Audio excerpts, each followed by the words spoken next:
الحمد لله الذي هدى وسلام على عباده الذين اصطفى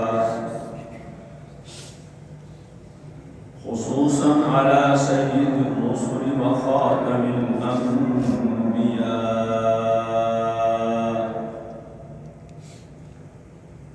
وعلى آله وصحبه الذين هم نجوم الهدى أما بعد فأعوذ بالله من الشيطان الرجيم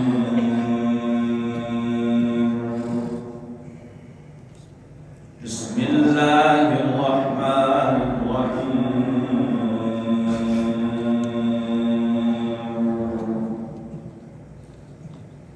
سبحان الذي أسرى بعبده ليلا من المسجد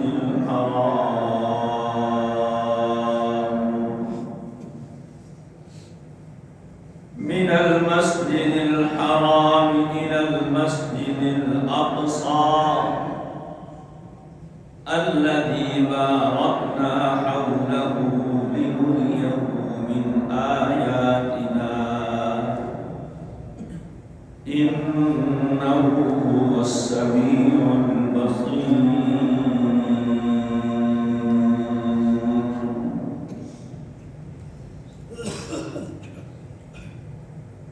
وقال النبي صلى الله تعالى عليه وسلم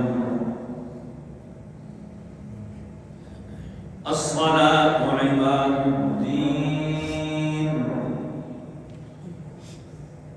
فمن أقامها فقد أقام الدين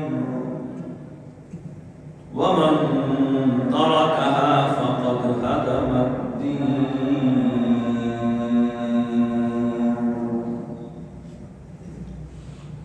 صدق الله العظيم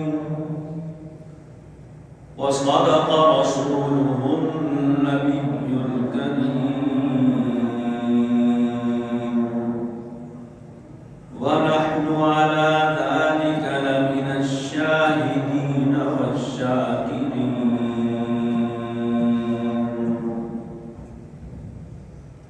والحمد لله رب العالمين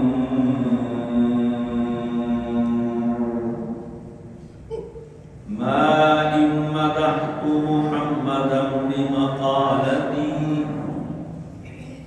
ولكن مدحت مقالتي بمحمد يا رب صل وسلم دائما أبدا على حبيبك خير الخلق كلهم هو الحبيب الذي ترجى شفاعته لكل هول من الأهوال مقتحمين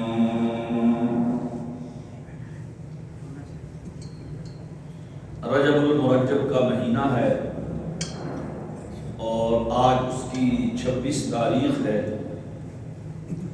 اور آنے والی رات 27ویں رجب کی رات ہے اور مشہور قول کے مطابق یہی شب معراج ہے۔ ویسے تو معراج کی رات کے بارے میں اور معراج کی تاریخ کے بارے میں اور سن کے بارے میں کوئی حتمی روایت نہیں ہے، 10 کے قریب اقوال پائے جاتے ہیں، کیونکہ اس وقت میں تقویم اسلامی قائم نہیں ہوئی تھی، یعنی اسلامی کیلنڈر نہیں بنا تھا اور مسلمانوں کی تعداد بھی تھوڑی تھی اور مسلمان ظلم و ستم کی چکی میں پس رہے تھے، تو باقاعدہ تاریخ وار ہر چیز کا لکھنا یہ انتہائی مشکل تھا۔ اسی لیے مکی دور کے تقریباً ہر واقعے کے بارے میں تاریخ کا تعین مشکل ہے، واقعات یقینی ہیں لیکن تاریخ کی حتمی تعین یہ نہیں ہو سکتی ہے۔ زیادہ صحیح بات یہ ہے کہ معراج کا واقعہ اس وقت پیش آیا جب آپ کی زوجہ محترمہ حضرت خدیجہ الکبریٰ رضی اللہ تعالی عنہا کا وصال ہوا۔ یہ حضور کے لیے بہت بڑا صدمہ تھا۔ جتنی تسلی حضور کو اپنی ان اہلیہ محترمہ سے ہوتی تھی، وہ حدیث پڑھنے والا طالب علم اس کا اندازہ کر سکتا ہے۔ پھر آپ کے چچا ابو طالب جو کلمہ تو نہیں پڑھ سکے تھے لیکن آپ کا بھرپور ساتھ دیا تھا، بھرپور۔ اس واسطے علماء فرماتے ہیں کہ خواجہ ابو طالب کے بارے میں زبان کو بند رکھنا چاہیے، کوئی ایسی بات نہیں کہنی چاہیے کہ جس سے حضور کو تکلیف پہنچی ہو۔ ان کا انتقال ہوا، پھر آپ طائف تشریف لے گئے دعوت کے لیے اکیلے۔ آج ذرا ذرا سی بات پہ جلوس نکالے جاتے ہیں، بازاروں کو رستوں کو روک دیا جاتا ہے۔ حضور چاہتے 2 4 10 15 20 30 کا جلوس بنا کے لے جا سکتے تھے، اکیلے گئے۔ اور طائف والوں نے جو کیا ہے وہ آپ کے سامنے ہے۔ اتنی دور سے آنے والا مسافر جو چل کے آیا ہے، پہاڑی رستہ ہے، پانی نہیں پوچھا، کھانا تو دور کی بات تھی، کوئی میٹھا بول نہیں بولا، تانے، تشنیع، تکلیف، ایذا، طرح طرح کی باتیں سنائی، اور پھر محلے کے بچوں کو پیچھے لگا دیا جنہوں نے حضور پہ پتھر برسائے ہیں۔ وہ جگہ آج بھی موجود ہے، زیارت خواص و عوام ہے، جہاں حضور تشریف فرما ہوئے تھے اور آپ کے جسم سے لہو بہ رہا تھا۔ واپس آگے جب تکالیف بڑھی ہیں تو پھر اللہ نے عروج عطا فرمایا ہے۔ یہ اللہ کا ضابطہ اور قاعدہ ہے، جب کسی پر آزمائشیں، امتحانات آتے ہیں اور جس درجے کی آزمائشیں آتی ہیں اللہ ویسا ہی عروج عطا فرماتا ہے۔ اور ایسا نادر معجزہ، بے مثال و بے نظیر معجزہ جس کی تاریخ انسانیت میں کوئی مثال نہیں ملتی، وہ عطا فرمایا۔ اللہ نے ہر نبی کو معجزے دیے ہیں اور یہ اللہ کی طاقت ہوتی ہے۔ یاد رکھیے، کچھ لوگ ان چیزوں میں شک کرتے ہیں، تو معجزہ نبی کا ہو یا کرامت ولی کی ہو، اس میں نہ نبی کا ہاتھ ہوتا ہے نہ ولی کی طاقت ہوتی ہے، اللہ کی قدرت ہوتی ہے۔ اگر اللہ کی قدرت کسی نبی کے ہاتھوں ظاہر ہو اسے معجزہ کہا جاتا ہے، اور اللہ کی قدرت کسی ولی کے ہاتھوں ظاہر ہو اسے کرامت کہا جاتا ہے۔ وَكَرَامَاتُ الْأَوْلِيَاءِ حَقٌّ، ہمارے عقائد کی کتاب میں وضاحت سے لکھا ہے کہ اولیاء اللہ کی کرامات بالکل حق اور سچ ہیں۔ اللہ تو اللہ ہے، وہ اس نے ایک طریقہ بنایا ہے، سبب، وہ سبب کے پیچھے لوگوں کو لگا کے خود چھپ جاتا ہے، پیچھے اس کی قوت کا ہاتھ ہوتا ہے۔ ہاں کبھی کبھی وہ سبب کو ہٹا کے اپنی قدرت کو سامنے لانا، کبھی کبھی جن کا ذہن سالم ہوتا ہے، جن کے ذہن میں فطور نہیں ہوتا، جو حق کے طالب اور متلاشی ہوتے ہیں، وہ نبی کی بات سن کر ہی مان جاتے ہیں۔ جس طرح کہ جناب صدیق اکبر رضی اللہ تعالی عنہ کوئی دلیل نہیں مانگی، کوئی برہان نہیں مانگی، کوئی حجت نہیں مانگی، بس کلمہ پڑھ لیا ہے، اشہد ان لا الہ الا اللہ وان محمد رسول اللہ۔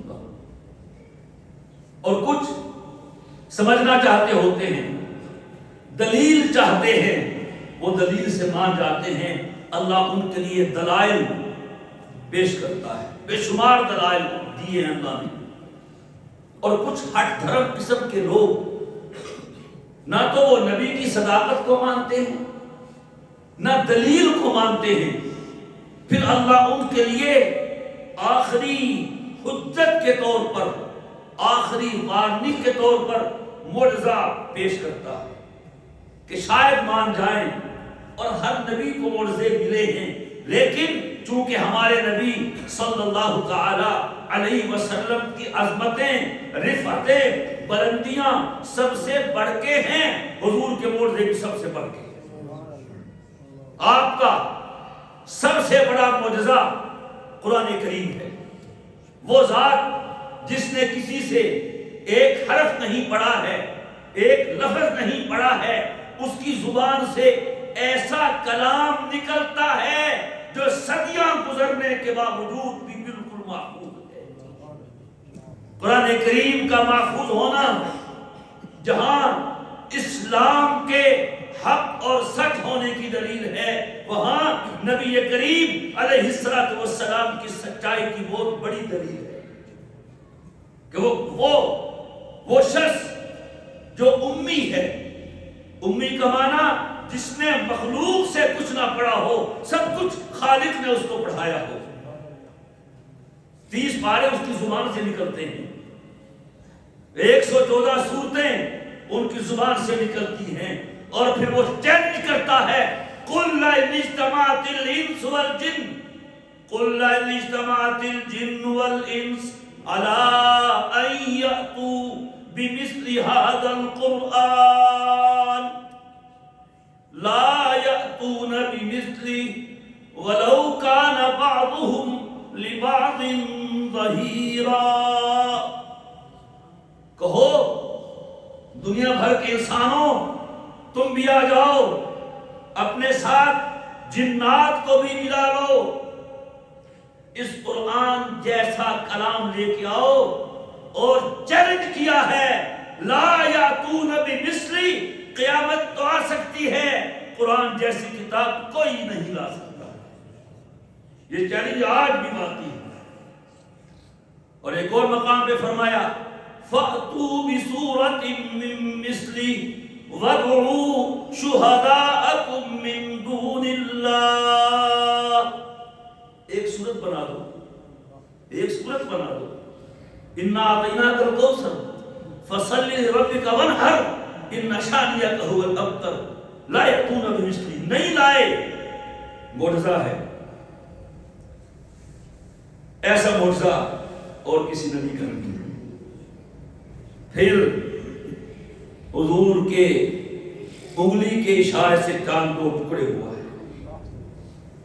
جبل ابی القبیس پہ آپ تشریف فرما ہیں، دیکھنے والوں نے دیکھا ہے، اس رات چلنے والے قافلوں نے بھی دیکھا ہے، تاریخ فرشتہ میں ہندوستان کے راجہ نے بھی دیکھا تھا کہ چاند دو ٹکڑے ہوا اور ایک لمحے کے لیے آسمان چاند سے خالی ہو گیا تھا۔ علماء نے عجیب بات لکھی، حضرت موسیٰ علیہ السلام نے پہاڑ پہ عصا مارا ہے، چشمے پھوٹے ہیں، چشمے پھوٹے ہیں، فَيْرَتْ مِنْ حُسْنَتَ عَشْرَةَ عَيْنًا، 12 چشمے پھوٹے ہیں۔ لکھتے ہیں پہاڑوں سے چشمے پھوٹتے رہتے ہیں۔ چشمے کہاں سے پھوٹتے ہیں؟ لیکن یہ تاریخ انسانیت کا نادر ترین معجزہ ہے کہ انسان کے گوشت پوش سے پانی نکلے۔ حدیبیہ کا میدان ہے، حضور تشریف فرما ہیں، عمرے کے لیے جانا چاہ رہے ہیں، 1400 کی جماعت ہے، پانی ختم ہو گیا، وضو کے لیے بھی نہیں، ایک گھونٹ پینے کے لیے بھی نہیں۔ حضور نے فرمایا جمع کرو، 1400 لوگوں نے پانی جمع کیا، ایک پیالہ بھی نہیں بھرا۔ آپ نے اپنا ہاتھ اس میں رکھا، صحابہ کہتے ہیں ہم نے دیکھا حضور کی انگلیوں سے یوں پانی پھوٹ رہا تھا جس طرح چشموں سے پانی پھوٹتا ہے۔ کسی نے پوچھا انس سے تم تھے کتنے؟ کہتے ہیں تھے تو ہم 1400، خدا کی قسم ہم لاکھوں بھی ہوتے تو بھی وہ پانی ہمارے لیے کافی رہتا ہے۔ اس پانی کو جانور نے بھی پیا ہے، انسانوں نے بھی پیا ہے، وضو بھی کیا ہے، غسل بھی کیا ہے، جمع بھی کیا ہے، وہ میرے مصطفیٰ کی انگلی سے نکلنے والا پانی ختم نہیں ہوا ہے۔ پتھروں سے تو پانی پھوٹتا رہتا ہے۔ یہ حضور کے معجزے ہیں، بے شمار معجزے ہیں، پورا ایک باب ہے معجزات النبی صلی اللہ علیہ وسلم کا۔ معراج بھی حضور کا معجزہ ہے۔ سائنس مانے نہ مانے، سائنس بڑی ہے کہ اللہ بڑا ہے؟ اللہ بڑا ہے۔ اور جب اللہ نے اس کو ذکر کیا تو سب سے پہلے اپنی پاکی بیان کی، فرمایا سبحان الذی اسری بعبدہ، پاک ہے وہ ذات۔ بیان معراج کرنی ہے، اپنی پاکی، کوئی شک نہ کرے۔ کیسے؟ مجھے دیکھے، میں ہر کمی سے، ہر عیب سے پاک ہوں۔ اسرا مصطفیٰ نہیں گئے ہیں، میں لے کے گیا ہوں۔ اسرا بعبدہ لیلاً، لیلاً عربی والا جانتا ہے، لیل رات کو کہتے ہیں، لیلاً پہ تنوین ہے، یہ تقلیل کی ہوتی ہے، جس کا معنی رات کے تھوڑے سے حصے میں۔ لگتا ایسے ہے، لگتا کیا ہے ہی ایسے کہ جب اللہ نے حضور کو اپنے پاس بلانے کا فیصلہ کیا تو حرکت افلاک کو روک دیا ہے، رک گیا ہے زمانہ، وگرنہ ہو نہیں سکتا۔ پوری رات کیا کروڑوں راتیں بھی لگ جائیں، یہ سفر ہو سکتا ہے؟ ایک رات میں، ایک رات کے حصے میں حضور تشریف لے گئے مکہ سے بیت المقدس۔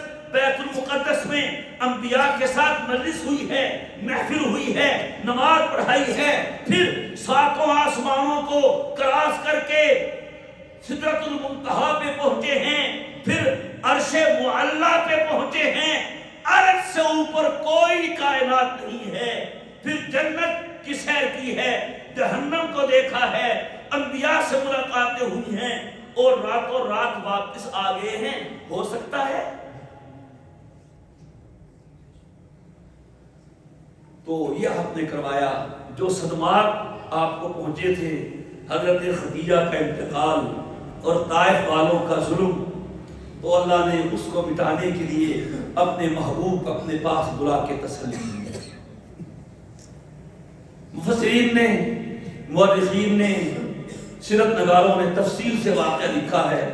ایک جمعے کے بیان میں تفصیل کتنی بیان ہو سکتی ہے؟ اللہ توفیق دے، سیرت کی کتابیں اٹھائیں اور حضور کی سیرت پڑھیں۔ 14.5 سال ہو گئے ہیں، ایسی پاک سیرت کسی کی نہیں جو حضور نے گزاری ہے۔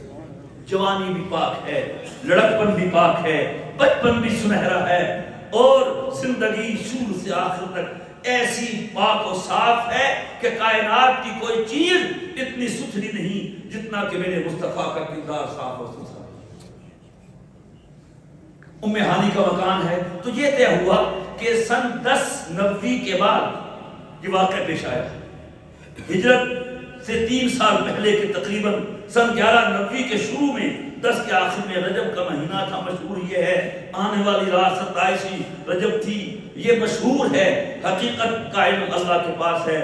آپ آرام فرما رہے ہیں ام ہانی کے مکان میں، اور وہ ام ہانی کا مکان اب مسجد حرام کا حصہ ہے، اور تعلیم بھی ہے، جانے والے وہاں جاتے ہیں، وہاں بیٹھ کے تبرک حاصل کرتے ہیں۔ سو رہے ہیں آپ، جبریل اور میکائیل آئے، چھت پھاڑ کے نیچے، اشارہ ہوگا اوپر جانا ہے۔ جگایا حضور کو، پیغام دیا، ساتھ لائے، زمزم کے کنویں کے پاس حتیم میں حضور وہاں لیٹے اور سو گئے۔ اور پھر جنت سے ایک سونے کا برتن لائے تھے، اس میں ایمان و حکمت بھرا ہوا تھا۔ حضور کا سینہ چاک کیا، بائی پاس کرتے ہیں نا، دل نکالا اور زمزم کے پانی سے حضور کا دل دھویا۔ علماء نے ایک بات لکھی ہے کہ دل رکھنے کے لیے جنت سے سونے کا برتن آ سکتا ہے تو دل دھونے کے لیے جنت کا پانی بھی آ سکتا ہے. پانی نہیں لائے، پانی زمزم کا استعمال کیا، معلوم ہوا زمزم کا پانی جنت کے پانی سے بھی افضل ہے. شفا ہے اس میں. ماء زمزم لما شرب له، حدیث ہے ماء زمزم لما شرب له، زمزم کا پانی جس نیت سے پیو گے وہی مطلب حاصل ہو جائے گا. نیت ہونی چاہیے، یقین ہونا چاہیے. پھر ایمان و حکمت سے وہ برتن دل میں اڈیل دیا، دل کو رکھ کے سی دیا. پھر براق ایک سواری لائے تھے ساتھ. براق خچر سے چھوٹی تھی، گدھے سے شاید میں بڑی تھی، رنگ اس کا سفید تھا. دو روایتیں ہیں.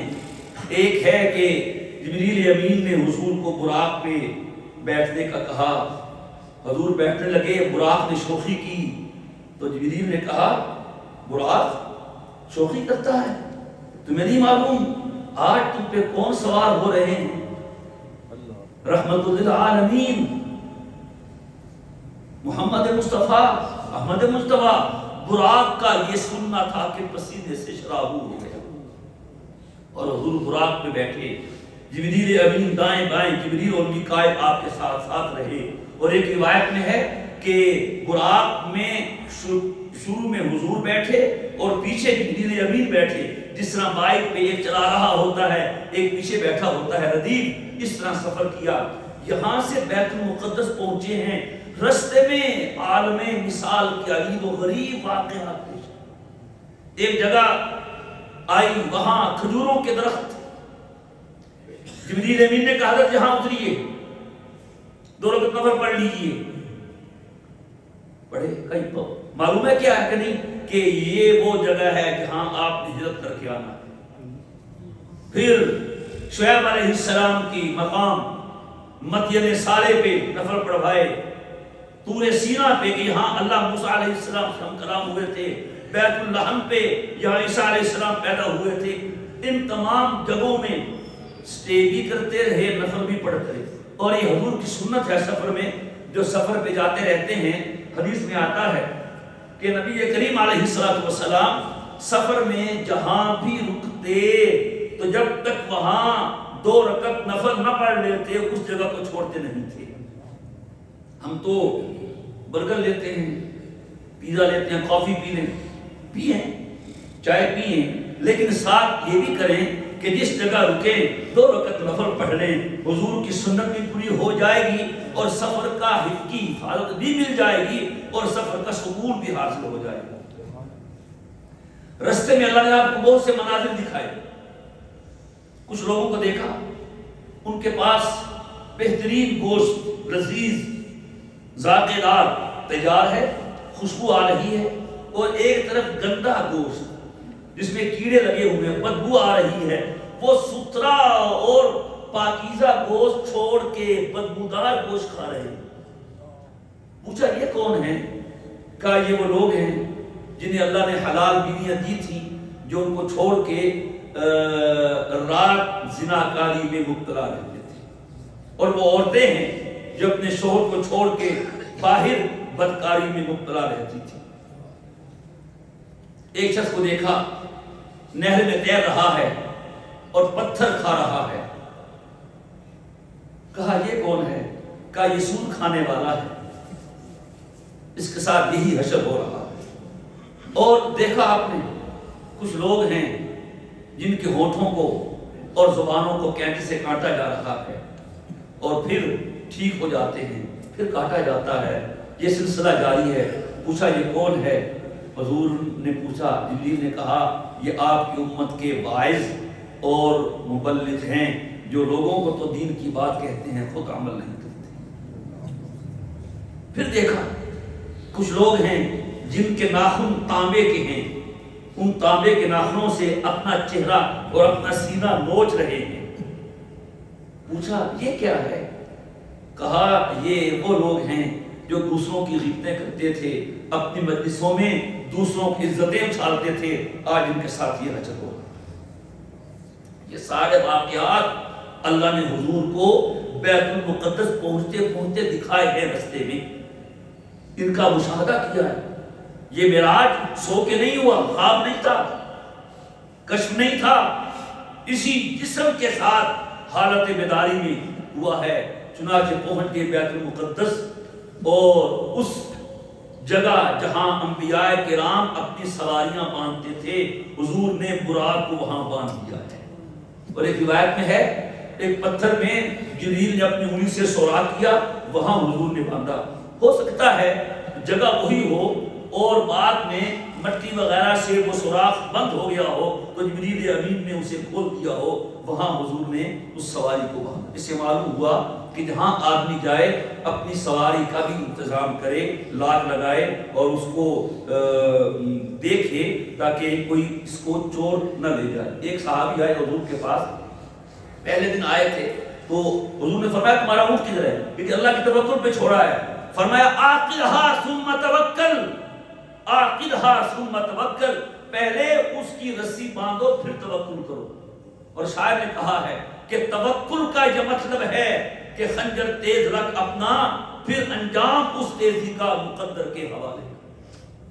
چنانچہ جبریل امین حضور کو لے کے مسجد اقصیٰ میں داخل ہوئے ہیں، تحیۃ المسجد پڑھی ہے، انبیاء سے مسجد بھری ہوئی ہے، اذان ہوئی، اذان دینے والے نے اذان دی، آدم بھی ہے، موسیٰ بھی ہیں، عیسیٰ بھی ہیں۔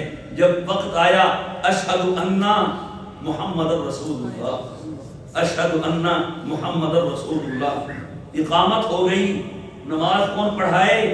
جبریل امین نے حضور کو مصلی پہ کھڑا کر دیا، حضور نے نماز پڑھائی ہے۔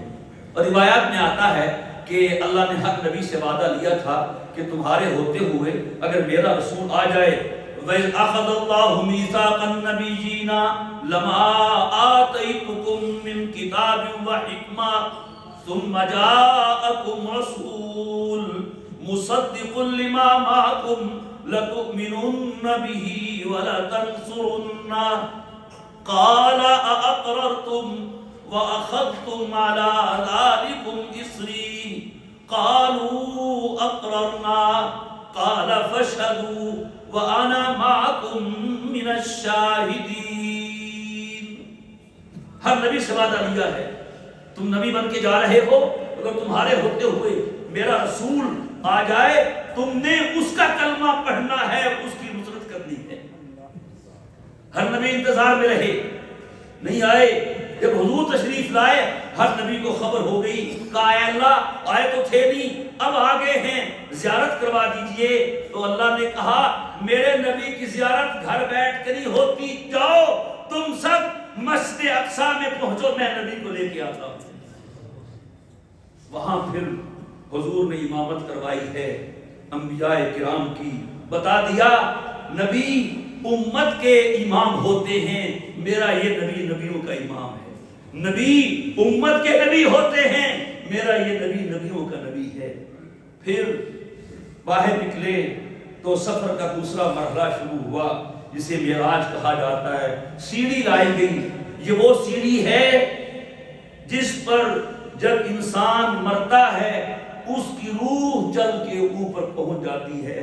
آپ نے دیکھا سنا ہوگا جب کسی کی موت کا وقت قریب ہوتا ہے ٹکٹ کی باندھ کے دیکھتا ہے، وہ اسی سیڑھی کو دیکھ رہا ہوتا ہے، یہ کیا آئی ہے؟ تو وہ سیڑھی لائی گئی، اس پہ سوار ہو کے حضور نے آسمانوں کا سفر کیا۔ پہلا آسمان استقبال ہوا، ساتواں آسمان انبیاء کرام موجود ہیں۔ آگے پھر اللہ نے سارے حجاب اتار کے نبی کو اپنے سامنے بٹھایا ہے، اور فَأَوْحَىٰ إِلَىٰ عَبْدِهِ مَا أَوْحَىٰ، جو کہنا تھا بس کہہ دیا ہے، تمہیں کیا ہے میں جانوں، میرا مصطفیٰ جانے۔ یہ معراج اگلا حصہ انشاءاللہ آئندہ جمعے میں بیان کیا جائے گا۔ اللہ تعالی ہمیں حضور کی محبت عظمت اور زیادہ عطا فرمائے اور حضور کی اطاعت کی توفیق عطا فرمائے۔ وآخر دعوانا ان الحمد للہ رب العالمین۔